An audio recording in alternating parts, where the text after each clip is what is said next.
Hello, bienvenue sur cette nouvelle vidéo de ma chaîne YouTube. Je suis ravie de vous retrouver comme tous les samedis matins. Aujourd'hui, le sujet que je voulais aborder, c'était le fait de s'écouter et surtout d'avoir un baromètre intérieur que vous ignorez bien trop souvent, qui est le baromètre du plaisir et du bonheur. Alors avant de commencer cette vidéo, je vais me présenter pour celles qui ne me connaissent pas. Je m'appelle Géraldine Pichonnet, j'ai 41 ans, je vis dans la région de Bordeaux. Je suis créatrice de bijoux depuis plus de 10 ans. J'ai lancé non pas une marque mais 2 marques de bijoux à mon actif. La plus récente s'appelle Rêve Bijoux, j'ai lancé en septembre 2024. Depuis 2025, je suis également devenue coach et formatrice pour les créatrices de bijoux. Je les aide à faire décoller leur marque de bijoux pour qu'elles puissent se verser un salaire avec leur activité. Je le fais parce que j'ai réussi à lancer 2 marques de bijoux qui ont été rentables toutes les deux. Pour vous donner un ordre d'idée, en 2025, c'était la première année complète de Rêve Bijoux. Et sur cette première année, j'ai réalisé 30 000 € de chiffre d'affaires sur mon e-shop. J'ai senti que visiblement, j'avais compris comment faire décoller une marque de bijoux. Et au bout de 10 ans, au-delà de moi, ma réussite, je voulais aussi aider d'autres femmes à réussir aussi et surtout à vivre de leur activité. Parce que pour moi, c'est le nerf de la guerre et c'est très très important de se verser un salaire. Parce que ce travail, même si c'est un travail passion, n'est pas un hobby, donc il doit vous verser un salaire tous les mois. Dans cette vidéo, je sais pas si elle sera très longue, mais peu importe, elle me paraît essentielle.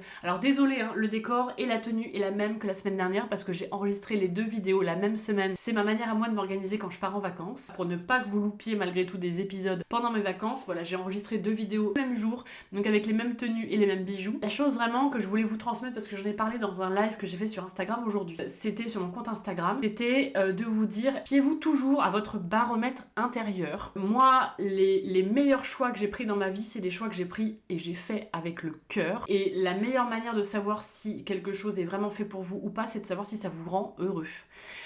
C'est pas parce que vous êtes doué pour quelque chose qu'il faut à tout prix le faire. Si vous êtes doué pour quelque chose, génial, c'est important quand même d'être doué quand on est entrepreneur dans le domaine qu'on décide d'entreprendre, mais c'est pas un critère qui est suffisant. Il faut être doué pour quelque chose, mais il faut aussi que ça vous fasse du plaisir, j'allais dire que ça vous procure du plaisir et du bonheur de faire cette chose. Et pourquoi je vous dis ça ? Moi, c'est comme ça, c'est avec ce baromètre-là que j'ai pris les décisions les plus importantes dans ma vie professionnelle. Typiquement, j'ai travaillé dans les ressources humaines pendant 7 ans en tant que salariée. J'ai adoré faire ça et j'étais plutôt très douée. J'ai eu plusieurs chefs parce que j'ai changé, j'ai fait 3 entreprises différentes si je dis pas de bêtises, donc j'ai croisé plusieurs DRH dans ma vie. Directrice des ressources humaines et les 3 m'ont fait toujours beaucoup de retours positifs, etc. Donc je pense pouvoir dire que j'étais plutôt douée pour ça. Mais en 2014, au bout de 7 ans, j'ai décidé d'arrêter ça parce que j'étais douée pour ça, mais ça ne me rendait plus heureuse. J'étais en train de m'éteindre, je commençais à pleurer tous les soirs quand je rentrais chez moi. Ça ne m'animait plus, ça m'écrasait. Et c'est là que j'ai pris la décision compliquée d'arrêter, alors que j'étais un peu genre au sommet de ma gloire, je venais d'être nommée chef d'équipe, j'avais un bureau fermé, j'avais 3 000 € net de salaire par mois, mais j'ai pris la décision d'arrêter. Alors tout le monde m'a pris pour une folle, c'est pour ça que je vous dis que des fois ces choix du cœur sont pas compris, mais c'est pas grave. Si vous savez au fond de vous que c'est plus ok pour vous, c'est le moment de prendre la décision qu'il faut arrêter. Et moi c'est à ce moment-là que j'ai décidé d'être créatrice de bijoux. Il y a un autre moment où j'ai dû prendre une décision compliquée, c'est qu'au bout de 7 ans, avec la première marque de bijoux qui marchait très très bien, j'en ai eu marre en fait, je me suis sentie dépassée, ça commençait à m'éteindre et je l'ai vu, en plus les ventes étaient un petit peu en dessous de ce que j'avais l'habitude de faire, donc ça je y crois aussi beaucoup, hein, quand on est moins aligné, les ventes sont plus difficiles à faire, elles sont pas impossibles mais c'est plus difficile et je sentais que j'avais l'impression d'un peu plus ramer que d'habitude. Et moi, j'ai rapidement senti à un moment donné, au bout de 7 ans, que j'étais un peu moins alignée, j'étais moins en phase et que cette marque qui m'a rendue pourtant si heureuse pendant des années, ne me rendait plus autant heureuse. Et c'était compliqué parce qu'elle marchait très bien. J'arrivais à gagner entre 2 000 et 3 000 € de salaire tous les mois. Sur Instagram, j'avais 14 000 followers. Enfin, vraiment, elle était hyper au sommet de sa gloire, on va dire ça comme ça. Elle marchait bien. Et j'ai quand même pris la décision de l'arrêter. Donc, en l'occurrence, j'ai réussi à la revendre tellement elle marchait bien. Pardon, j'allais commencer à parler pas très français. Je l'ai réussi à la revendre vu que les chiffres étaient quand même très très intéressants. Parce qu'en fait, j'ai pris cette décision parce qu'en fait, moi, je sentais que cette marque, alors que je l'avais créée, je l'avais portée, je lui avais tout donné et qu'elle m'avait donné des années de bonheur, elle me rendait plus heureuse. Donc, il a fallu prendre cette décision que je trouve finalement courageuse à l'époque, c'est de dire, ok, je vais arrêter. Alors, je vais la vendre, donc ça va me faire un petit pécule et c'est cool, mais je vais sortir de là parce que je dois être honnête avec moi-même, ça ne me rend plus heureuse cette marque aujourd'hui. Et pourtant, je ne savais pas forcément pourquoi. Aujourd'hui, je sais pourquoi. J'ai du recul sur la question et je sais pourquoi ça me rendait plus heureuse, mais à l'époque, j'étais même pas capable d'expliquer pourquoi ça me rendait plus heureuse. J'avais quelques petites explications, mais c'était plutôt un appel du cœur de dire arrête, va faire autre chose, arrête ça. Et pareil, au moment où j'ai annoncé à mes proches, je vais vendre ma marque de bijoux, j'arrête, on m'a pris pour une folle, on m'a dit mais non, mais ça marche trop bien, mais j'adore ce que tu fais, mais t'es douée. Et à chaque fois, ce qui revenait, c'est mais t'es trop douée pour ça, t'as un don pour ça, c'est dommage que t'arrêtes, et puis en plus, elle marche bien. Et c'est ça qui a été compliqué, quoi, c'est de pas douter de moi, de pas douter de cette décision qui venait d'ici, et de me faire confiance. Et j'ai bien fait, parce qu'à aucun moment j'ai regretté. Ça a pas pourtant, ça a quand même été un peu difficile, hein, les premiers mois de quitter cette marque qui était mon bébé pendant des années, que j'avais créée de A à Z, toute seule. Forcément, ça a été un moment un peu compliqué de la laisser à quelqu'un, même si c'était un choix, et pour autant, j'ai jamais regretté, parce que j'étais appelée par autre chose, et je devais aller vers autre chose. Pour finalement y revenir, hein, c'est ça qui est drôle, c'est que j'ai finalement relancé une marque de bijoux 2 ans et demi plus tard, mais j'avais changé moi, mais énormément parce que j'étais devenue maman. J'avais expérimenté plein d'autres choses au niveau professionnel qui font que ça m'avait donné un bagage et un état d'esprit qui avait complètement changé. Les petits bruits, si vous les entendez, c'est mon chien qui fait des cauchemars pendant sa sieste. Et j'ai construit du coup cette nouvelle marque avec cette nouvelle moi, cette nouvelle voix qui avait vécu des choses, qui avait travaillé pour des Américains, qui avait travaillé en freelance pour d'autres marques, qui avait compris aussi de quoi j'étais capable, qu'est-ce qui était vraiment important pour moi, etc. Et donc, désolé pour les petits bruits, c'est mon chien. Ah, Ringo! Ringo! Merci, tu faisais un cauchemar. Donc voilà, c'était aussi important pour moi de prendre le temps de sortir de ça pour aller voir autre chose, vivre d'autres expériences et avoir un nouveau bagage aussi et du recul sur ces 7 années que j'avais passées dans cette première marque pour me rendre compte que ok, j'ai envie de relancer une deuxième marque, mais ça va pas se faire tout à fait dans les mêmes conditions parce que moi j'ai changé, je suis devenue maman, j'ai d'autres priorités, j'ai plus toute l'énergie que j'avais quand j'ai lancé une première marque de bijoux et que j'étais juste avec mon chéri. Un enfant, ça change une vie. Moi, typiquement, j'ai pas autant de temps et d'énergie à donner à une marque de bijoux maintenant que quand j'ai lancé ma première marque et que j'étais juste mariée avec mon chéri et que j'avais voilà, tout mon temps à consacrer, toute mon énergie. Là, j'ai des limites et des barrières que j'ai mises pour cette marque de bijoux que j'avais pas à l'époque. Typiquement, je veux pas travailler les week-ends. Typiquement, j'ai moins d'énergie à consacrer. J'ai moins de temps aussi parce que je suis une maman qui est quand même très présente pour son fils. Donc voilà, c'était vraiment ça que je voulais vous transmettre, c'était de vous dire que j'ai jamais regretté d'avoir fait un choix, parce que moi à chaque fois c'est de me dire ok là c'est en train de me rendre pas très heureuse, et c'est pareil aussi pour le coaching de vie, un dernier exemple concret, le coaching de vie j'étais douée pour ça, je l'ai fait 1 an, la première année elle a explosé et après mon business s'est écroulé, et la vérité c'est que j'étais pas heureuse avec cette activité pour plein de raisons que je vais pas évoquer ici, c'est pas l'objet. Le fait est, c'est que le coaching de vie, ça m'éteignait. Et j'étais douée pour ça, hein, parce que j'ai eu plein de feedbacks de toutes mes clientes qui ont été ravies, qui m'ont remercié, et encore aujourd'hui qui me disent « j'ai adoré le coaching avec toi, ne crois surtout pas que tu étais pas douée ». Mais même si j'étais douée, moi, la vérité, c'est que, et ça a été très compliqué de me l'avouer, hein, parce que pour moi, au début, c'était comme une forme d'échec. Mon ego se faisait une fierté hein, d'être un peu coach de vie pour accompagner des femmes qui avaient le besoin d'être accompagnées. Mais donc ça a été très dur pour moi de me l'avouer, mais à partir du moment où je me le suis avoué, ça m'a libérée de quelque chose d'énorme, c'est que même si j'étais douée pour le coaching de vie, moi ça m'éteignait. À la fin de la semaine, j'étais ramassée. Alors que là, je vois la différence, maintenant je fais du coaching business. Quand je fais du coaching business, ça me met dans un feu et dans une énergie qui sont incroyables. J'ai jamais connu ça avec le coaching de vie.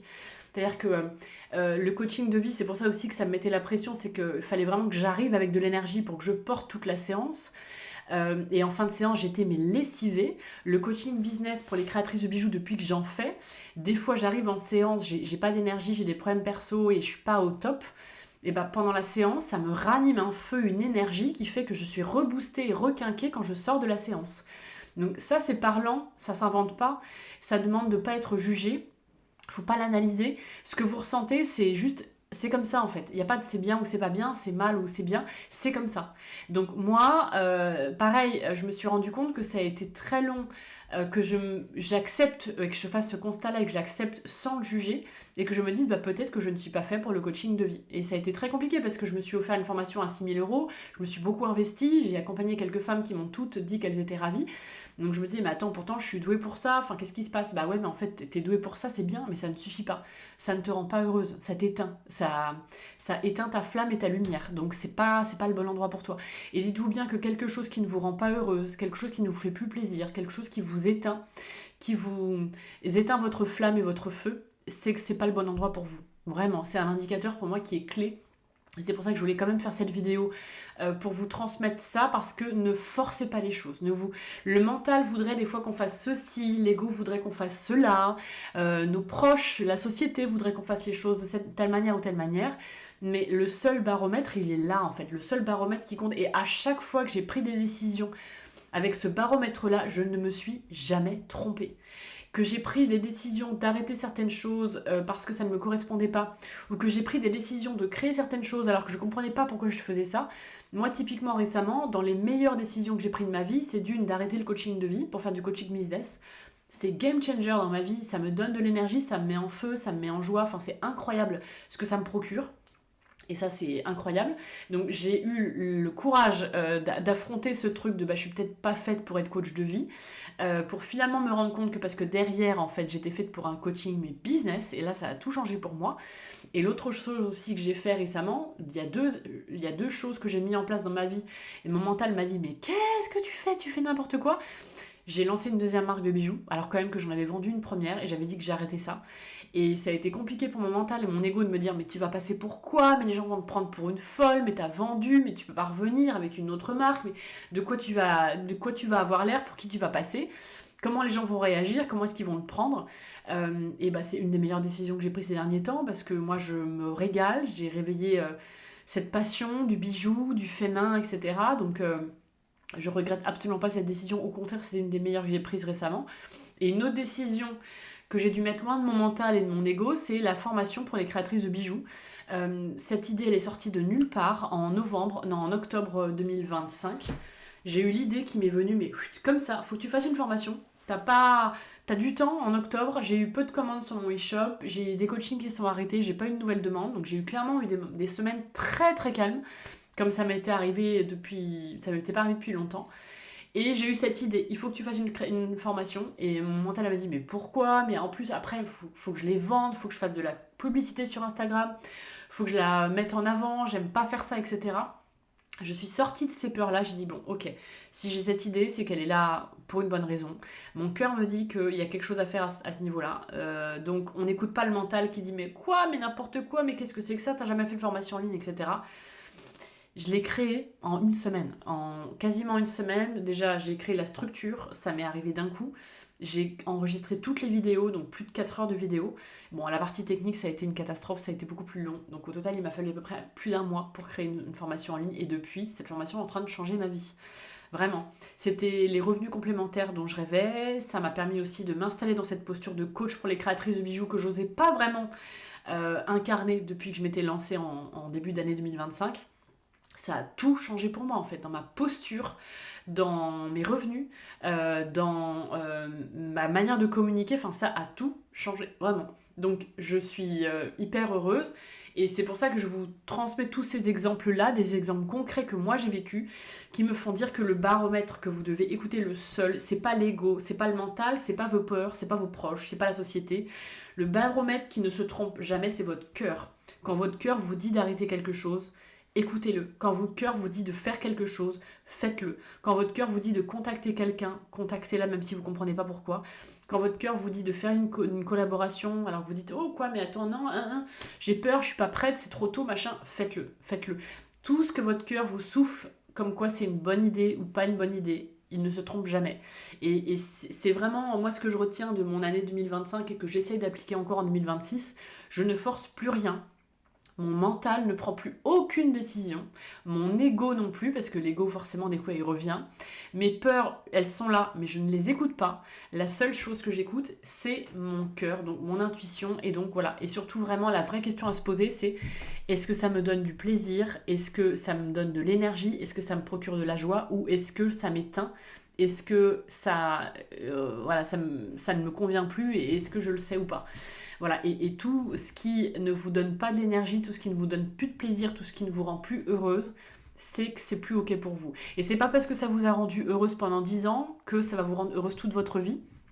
faut aussi accepter qu'on fonctionne par cycle, encore plus nous les femmes, et que peut-être que ce qui vous a rendu heureuse pendant 3 ans, au bout de 3 ans, ça va plus vous rendre heureuse. Et moi, c'est ce qui s'est passé avec les ressources humaines, c'est ce qui s'est passé avec ma première marque de bijoux, c'est ce qui s'est passé avec d'autres choses, même en amitié parfois. Je touche du bois parce qu'avec mon mec, pour l'instant, ça dure depuis 16 ans et demi. Mais il faut accepter que ce qui va te rendre heureuse à l'instant T, c'est pas forcément ce qui va te rendre heureuse toute ta vie. Il faut savoir évoluer, s'écouter, se remettre en question et prendre les bonnes décisions pour évoluer, avancer et pas rester bloqué quelque part sous prétexte que c'est là que t'es doué, sous prétexte que t'as peur de changer, etc. On est toutes courageuses, on a toutes beaucoup de créativité en nous, de ressources en nous. Et vraiment, ayez le courage d'arrêter ce qui ne vous rend plus heureuse. C'est la meilleure décision que vous pourrez faire pour vous. Alors quand je dis arrêter, des fois c'est parce que vous savez qu'à la place il va y avoir ça. Moi il y a des fois j'ai arrêté quelque chose sans savoir ce qu'il allait avoir derrière. C'est ça le plus gros pari aussi parfois. Alors des fois on retombe sur ses pattes, des fois ça prend plus de temps. Mais en tout cas, vraiment, le meilleur baromètre, c'est si ça vous rend pas heureuse, c'est que c'est plus fait pour vous. Et le fait d'être doué pour quelque chose n'est pas suffisant. Il faut vraiment que cette activité vous rende heureuse. Voilà. J'espère que cette vidéo vous aura fait du bien, que ça vous aura plu, que ça aura fait écho chez vous, peut-être que ça aura fait un déclic chez vous. N'hésitez pas à me mettre un petit like si vous avez aimé cette vidéo. N'hésitez pas aussi à me partager vos retours en commentaire. Je serais ravie d'échanger avec vous. Pensez s'il vous plaît, à vous abonner à ma chaîne YouTube. C'est le meilleur moyen de me soutenir. Je vous donne rendez-vous samedi prochain pour une nouvelle vidéo. D'ici là, prenez soin de vous. Ciao, ciao.